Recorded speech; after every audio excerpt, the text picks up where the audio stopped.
आप सभी शिक्षक साथियों को मेरा नमस्कार। दोस्तों, आप अवगत होंगे कि दीक्षा ऐप के माध्यम से आपको ऑनलाइन प्रशिक्षण लेना है और इसी क्रम में दीक्षा पोर्टल पे एक नया प्रशिक्षण आ चुका है जिसका नाम है बच्चों की बातचीत कक्षा का अहम संसाधन उत्तर प्रदेश। इस प्रशिक्षण को आपको प्राप्त करना है और इस प्रशिक्षण की जो अंतिम तिथि है वो 12 अक्टूबर है, यानी 12 अक्टूबर तक इस प्रशिक्षण को आपको पूर्ण करना है। आज के इस वीडियो में दोस्तों हम जितने भी इस प्रशिक्षण में प्रश्न हैं उन सारे प्रश्नों के उत्तर आपको इस वीडियो में बताएंगे। और चैनल पे आप नए हैं तो प्लीज़ मेरे चैनल को सब्सक्राइब कर लीजिएगा और इस तरह के वीडियोज़ से अपडेट रहना चाहते हैं तो बेल आइकन को अवश्य प्रेस कर लीजिएगा। तो चलिए दोस्तों, आज का वीडियो शुरू करते हैं। दोस्तों, फाइनली हम अपने मोबाइल की स्क्रीन पे आ चुके हैं और दीक्षा पे हम क्लिक करके दीक्षा को ओपन करेंगे कुछ इस तरह से। यहाँ पे दोस्तों देख रहे होंगे दीक्षा ओपन हो चुका है। इसके बाद नीचे की तरफ कोर्स पे हम क्लिक करेंगे। कोर्स पे क्लिक करने के बाद ये इंटरफेस आपके सामने आएगा। यहाँ पे सबसे ऊपर सर्च बार में इस बटन पे क्लिक करेंगे तो आपके मोबाइल का कीपैड खुलेगा और वहाँ से कुछ इस तरह से अपने कीपैड से आपको लिखना है बच्चों की बातचीत कक्षा का अहम संसाधन। इस ऑप्शन को इस सर्च बार में लिखना है। तो हमने लिखा है इसलिए इसको शो कर रहा है। यहाँ पे क्लिक करते हैं इस पर दोस्तों, ये सर्च करेंगे। इसमें एक ही नाम से कई प्रशिक्षण आएंगे, लेकिन आपको यहाँ सावधानी रखनी है कि बच्चों की बातचीत कक्षा में अहम संसाधन उत्तर प्रदेश, यानी जहाँ उत्तर प्रदेश लिखा है इसी प्रशिक्षण को आपको लेना है। तो इस पर हम क्लिक करेंगे। क्लिक करते दोस्तों ये सामने पेज आएगा आपके और आप देख सकते हैं कोर्स में भाग लेने के लिए ये पेज आ चुका है और यहाँ पे कोर्स की जानकारी दी गई है और यहाँ कोर्स अनुभाग है। तो कोर्स की जानकारी आप यहाँ स्क्रॉल करके पढ़ लेंगे। यहाँ कोर्स अनुभाग में आप देख सकते हैं इसमें 5 भाग दिए गए हैं। बच्चों की बातचीत का लाभ पहला और अपनी समझ को परखे 5वां भाग है। इसमें बारी बारी से आप क्रमिक रूप में एक एक भाग का अध्ययन करेंगे, वीडियोज़ को देखेंगे और इससे संबंधित जो प्रश्न हैं उन प्रश्नों के सारे उत्तर क्रमिक रूप में हम इस वीडियो में आपको बताने वाले हैं। तो चलिए दोस्तों हम प्रशिक्षण में भाग लेते हैं। तो चलिए दोस्तों अब हम प्रारंभ करते हैं भाग 1 बच्चों की बातचीत के लाभ और देखते हैं कि इसमें किस तरह के कौन कौन से प्रश्न पूछे गए हैं। लीजिए दोस्तों, आपके इस प्रशिक्षण के पहले भाग का पहला प्रश्न आपकी स्क्रीन पे। आपके अनुसार प्रभात सर द्वारा पूछे गए अधिकतर सवाल किस तरह के हैं? आप एक से अधिक विकल्प भी चुन सकते हैं। आगे बढ़ने के लिए सबमिट बटन दबाएं। तो दोस्तों इसमें आपका करेक्ट आंसर होगा पहला, चौथा और 8वां। इसको आप सेलेक्ट करेंगे, पहला, चौथा और 8वां, सबमिट बटन क्लिक करेंगे। तो इस तरह से देखते हैं दोस्तों नेक्स्ट क्वेश्चन, यानी दूसरा आपका कौन सा क्वेश्चन है।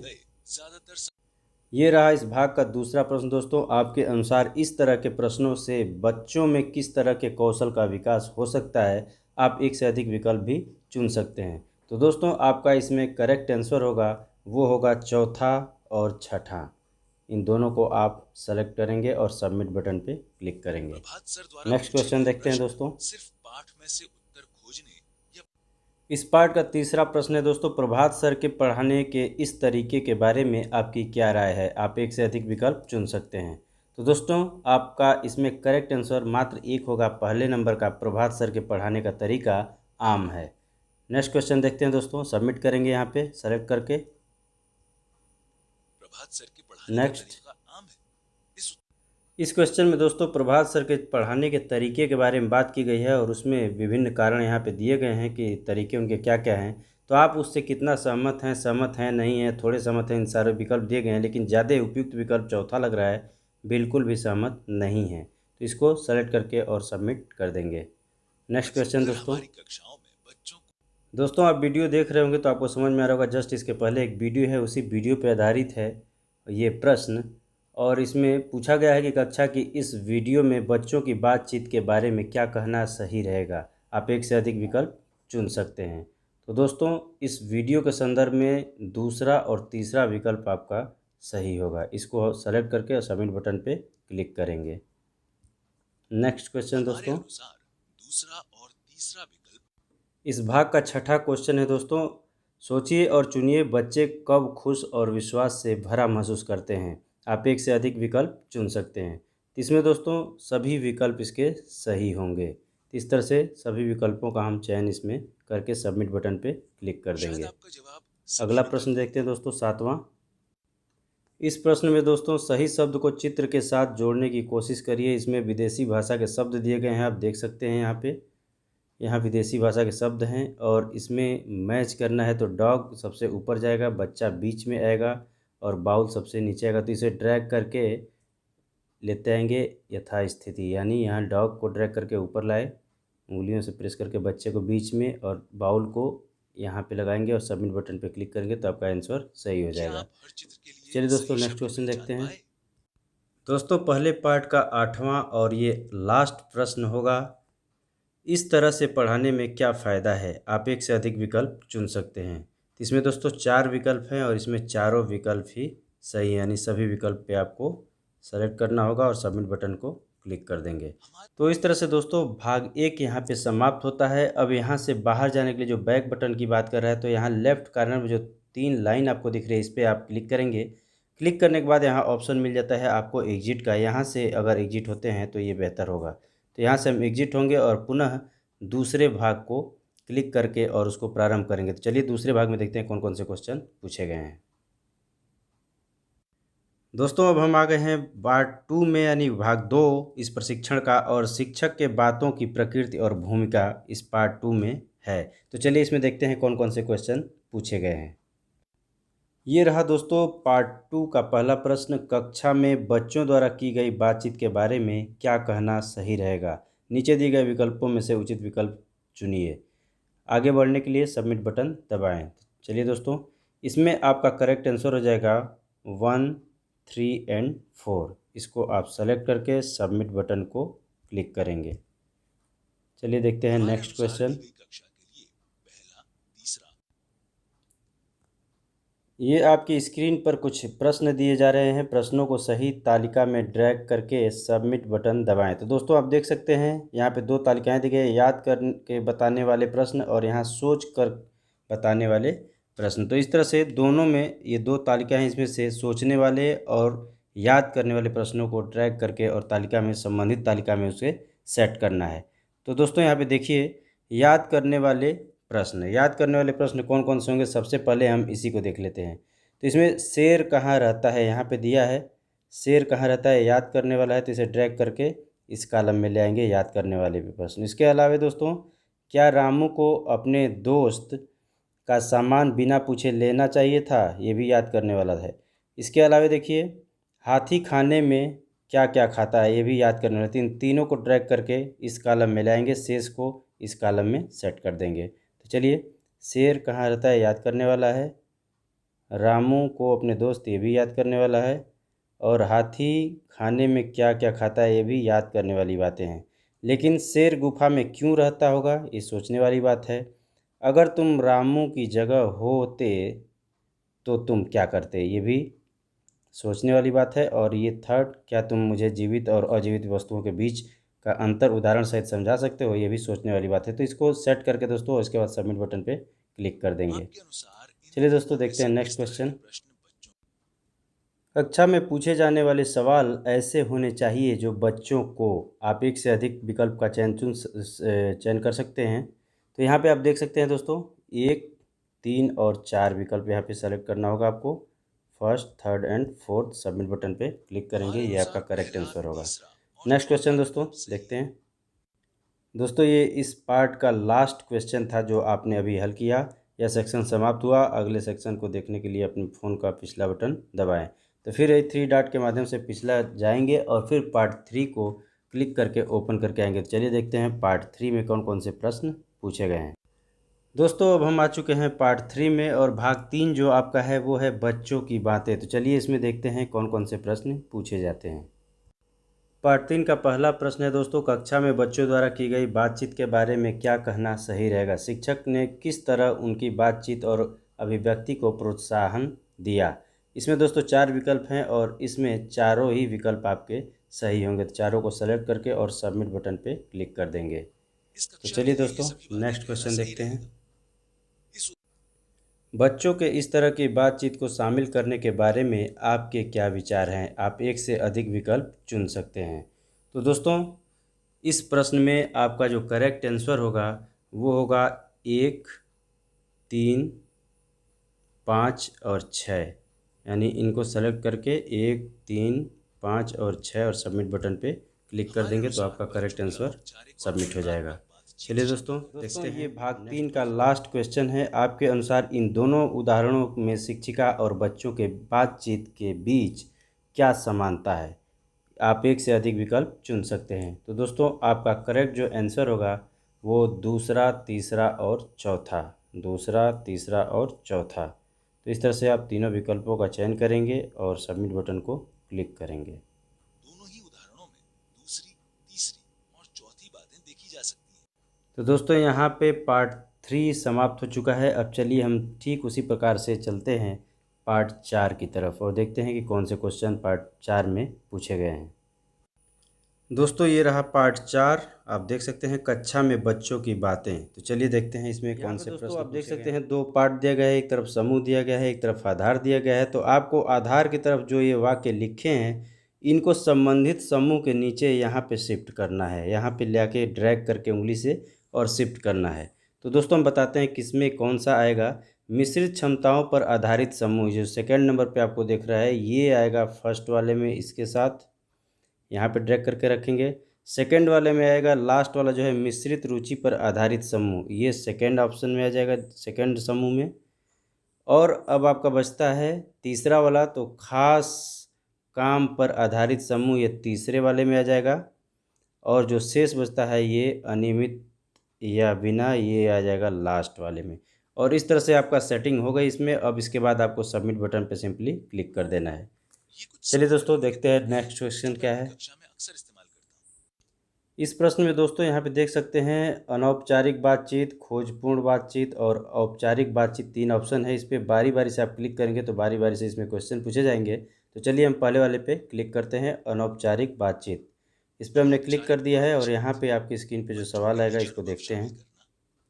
आप जब वीडियो देखेंगे तो इसके पहले तितली से संबंधित एक पोएम दिया गया है, उसमें बताया गया है। तो उसके आधार पर ये पूछा जा रहा है कि आपके अनुसार इस तरह के प्रश्न बच्चों के साथ किस तरह की बातचीत करने में मदद कर सकते हैं। किसी एक विकल्प को चुनिए और सबमिट बटन दबाएं। तो इसमें दोस्तों पहला विकल्प आपका सही हो जाएगा, अपने निजी अनुभव साझा करने में। और इसके बाद सबमिट बटन को हम क्लिक कर देंगे। चलिए देखते हैं नेक्स्ट पे। पाठ के शुरुआत में दिए गए बिफोर यू रीड भाग का क्या उद्देश्य है? आप एक से अधिक विकल्प चुन सकते हैं। तो दोस्तों इसमें आपका 4 विकल्प दिया गया है, इसमें चारों ही विकल्प आपके सही होंगे, 1, 2, 3 एंड 4। और फिर सबमिट बटन पे क्लिक कर देंगे। चलिए देखते हैं नेक्स्ट क्वेश्चन। दोस्तों अनौपचारिक बातचीत वाले में 2 क्वेश्चन थे। अब चलते हैं हम देखते हैं खोजपूर्ण बातचीत को। इस पर क्लिक करते हैं। क्लिक करने के बाद दोस्तों कुछ इस तरह का इंटरफेस आपके सामने आएगा। इसमें देखते हैं कौन सा प्रश्न है, उस प्रश्न पे ले चलते हैं आपको। कक्षा में छोटे समूहों पर इन प्रश्नों पर चर्चा कराने से क्या लाभ होगा? आप एक से ज़्यादा विकल्प चुन सकते हैं। आगे बढ़ने के लिए सबमिट बटन दबाएं। तो दोस्तों इस प्रश्न के उत्तर में आपका सही जो विकल्प होगा वो होगा पहला, दूसरा और चौथा। तो पहला, दूसरा और चौथे को सेलेक्ट करके सबमिट बटन पे क्लिक कर देंगे। चलिए नेक्स्ट देखते हैं।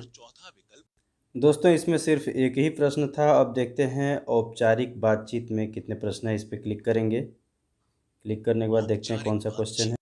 दोस्तों ये प्रश्न पार्ट 4 का लास्ट प्रश्न है और ये प्रश्न है, आपके अनुसार इस तरह की बातचीत से बच्चों को क्या मदद मिली होगी? आप एक से अधिक विकल्प चुन सकते हैं। तो दोस्तों इसमें आपका जो सही विकल्प होगा वो 1, 3, 4 और 6, इनको सेलेक्ट करेंगे। 1, 3, 4 और 6। उसके बाद सबमिट बटन पर क्लिक करेंगे। इस तरह से आपका चौथा भाग यहाँ पूर्ण हो जाता है। दोस्तों जब आपका चौथा पार्ट समाप्त होगा तो ये लिख के आएगा बधाई हो, यह कोर्स ख़त्म हुआ। हमें आशा है कि यह कोर्स आपको पसंद आया होगा। तो दोस्तों चलिए देखते हैं भाग 5 में क्या कुछ है। दोस्तों आपकी स्क्रीन पे ये पार्ट 5 है, यानी लास्ट पार्ट है इस प्रशिक्षण का। और इसमें प्रश्न देखिए, सौरभ जी की कक्षा में ज़्यादातर वही समझाने और बताने की भूमिका निभाते हैं। उनके अनुसार शिक्षक की मुख्य जिम्मेदारी बोलना और बच्चों की मुख्य जिम्मेदारी सुनना है। आपके अनुसार आपकी पढ़ने और सीखने के बारे में क्या मान्यताएं हो सकती हैं? उचित विकल्पों को चुनिए। तो दोस्तों आपका इसमें करेक्ट आंसर हो जाएगा पहला और तीसरा। तो इसको सेलेक्ट करेंगे 1 और 3 और सबमिट बटन पे क्लिक करेंगे। क्लिक करने के बाद दोस्तों आपका विकल्प सही आप देख सकते हैं। फिर जारी रखें, यहाँ पे क्लिक करेंगे तो फिर नेक्स्ट क्वेश्चन आपके सामने आ जाएगा। क्लिक करते हैं इस पर। दूसरा क्वेश्चन है दोस्तों, मालिनी जी कक्षा में कई गतिविधियां कराती हैं जिसमें बच्चों को आपस में बातचीत करने और अपने अनुभव साझा करने के कई मौके मिलते हैं। आपको क्या लगता है वह बच्चों की बातों को इतना महत्व क्यों दे रही हैं? किन्हीं दो सबसे उपयुक्त विकल्प चुनिए या उत्तर दीजिए। तो इसमें से आपको उपयुक्त दो विकल्प चुनना है। तो इसमें आपका सर्वाधिक उपयुक्त जो विकल्प होगा वो होगा दूसरा और तीसरा। ये विकल्प आपको ज़्यादा उपयुक्त लगेगा, आप खुद पढ़ के देख सकते हैं। तो दूसरा और तीसरा सेलेक्ट करेंगे, सबमिट बटन पे क्लिक करेंगे और आंसर भी आप देख सकते हैं आ चुका है, आपका विकल्प सही है। फिर जारी रखें पे क्लिक करेंगे। नेक्स्ट क्वेश्चन तीसरा आ गया दोस्तों, सुकन्या जी कक्षा में बच्चों की बातचीत को शामिल करना चाहती हैं। दिए गए तरीकों में से आपके अनुसार सबसे दो बेहतरीन तरीके कौन से रहेंगे? सही विकल्प चुनिए। तो इसमें दोस्तों आपका सबसे बेहतरीन जो विकल्प होगा वो भी होगा दूसरा और तीसरा। तो इसको सेलेक्ट करेंगे और सबमिट कर देंगे। आपका विकल्प सही है, आप देख सकते हैं। फिर जारी रखें पे क्लिक करेंगे। नेक्स्ट क्वेश्चन चौथा आ गया आपके पास, श्यामलाल जी अपनी कक्षा में बच्चों को अक्षर सिखाना चाहते हैं। आपके अनुसार अक्षर सिखाने की शुरुआत करने का कौन सा तरीका सबसे ज़्यादा सही रहेगा? इसमें आपको करेक्ट आंसर का चयन करना है। तो इसमें दोस्तों करेक्ट आंसर होगा सेकंड नंबर, अक्षर से शुरू होने वाले शब्दों के उदाहरण बच्चों से पूछना। इसको सेलेक्ट करेंगे, सबमिट करेंगे, जारी रखें, क्लिक करें। पांचवा क्वेश्चन है दोस्तों, तुलिका जी बच्चों में भाषाई क्षमताओं को बढ़ाने के लिए समूह बनाना चाहती हैं। आपके अनुसार उनके लिए समूह बनाने का सबसे बेहतर तरीका कौन सा रहेगा? तो इसमें से आपको करेक्ट विकल्प चुनना है और आपका करेक्ट विकल्प होगा तीसरा, मिश्रित क्षमता के आधार पर समूह बनाना। इसको सेलेक्ट करके सबमिट कर देंगे। नेक्स्ट क्वेश्चन जारी रखेंगे। छठा क्वेश्चन है आपका, मृणालिनी जी ने बच्चों को जोड़ों में कहानी पढ़कर उनके अर्थ पर चर्चा करने को कहा। आपके अनुसार इससे क्या होगा? सबसे सटीक उत्तर चुनिए। तो दोस्तों इसमें आपका सबसे सटीक आंसर होगा चौथा विकल्प, बच्चे एक दूसरे से कहानी के अलग और नए पहलू सीख पाएंगे। इसको सेलेक्ट करेंगे और सबमिट करेंगे, जारी रखें, क्लिक करें। फिर नेक्स्ट क्वेश्चन देखते हैं सातवां दोस्तों, शैलेश जी कक्षा में पढ़ाए गए विषय पर बच्चों द्वारा अपने शब्दों में किए गए प्रदर्शन या प्रस्तुतिकरण का इस्तेमाल काफ़ी पसंद करते हैं।